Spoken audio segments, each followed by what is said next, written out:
You mentioned Bernie Sanders. I know that you've been endorsed by a number of different organizations, the Bay Area for Bernie, San Francisco Berniecrats, Our Revolution factions. I got to keep it real. The last couple of weeks haven't necessarily been great for Bernie Sanders. I'm curious, as someone who is also engaged in this fight, how have you reacted to what's been going on lately? On the one hand, it has been disappointing, particularly to see older African-American voters support a nominee, Joe Biden, who has done so much to eviscerate African-American communities. Joe Biden is responsible for the mass incarceration crisis to a large extent, at least as much as anyone else in Congress. He's responsible for indenturing young people to decades of student debt that they're unable to relieve through the same bankruptcy protections available to other people who have debts. And in spite of that record, Joe Biden has gained support from people who think that he's electable. And I just want to be clear here. There's nothing electable about someone who can't tell the difference between their wife and their sister. And I'm not saying that to be unelectable. I'm saying that because Joe Biden, unfortunately, is not the man that he once was. And it's ironic. I think if the centrists were to settle on anyone, he is the last person who makes sense for them to settle on. But of course, he was the last one standing after the South Carolina results.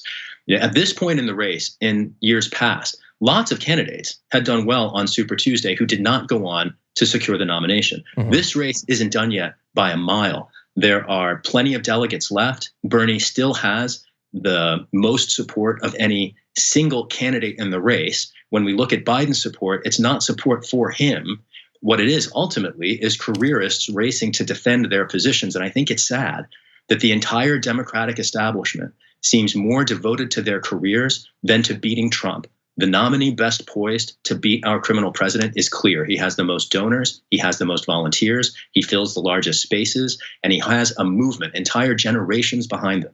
And if we don't nominate Bernie Sanders, I fear that we are ducking into the punch of an extended Trump presidency. And it's clear to me that Joe Biden can't win the White House. It's clear to me that Bernie can. It's equally clear to me that the Democratic Party is confused as to its allegiances, which is why it's so important for we the people to raise our voice in the next few weeks. Driving turnout is critical. Making those calls to battleground states is critical. I do very much hope to see the youth turnout on which our movement has been particularly focused. Youth far and away prefer Bernie Sanders. They're going to have to express it at the ballot box. And I hope that the voting processes in the states that have yet to vote accept those votes. We've seen so many, frankly, suspicious results coming out of the early voting states. In Iowa, the infamous debacle that happened there. In plenty of other states where Bernie is up, we've seen delegates that have yet to be awarded. And now with the debate next week being adjusted, the format effectively to protect Biden, we see lots of, frankly, predictable Democratic Party chicanery, exactly what we saw in prior cycles. And it's all the more reason that we have to lean in to the next few weeks, secure the next battleground states, make Bernie the nominee, and then go on to win the White House.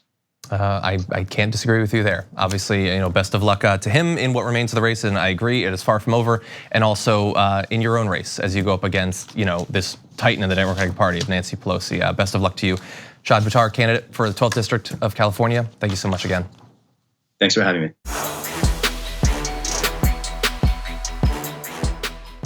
For more political news breakdowns, interviews, stories of activism, and me trying my hardest to care about the occasional big celebrity news story, subscribe to our YouTube channel at youtube.com/The Damage Report. And you can ring the bell wherever it is so you don't miss anything.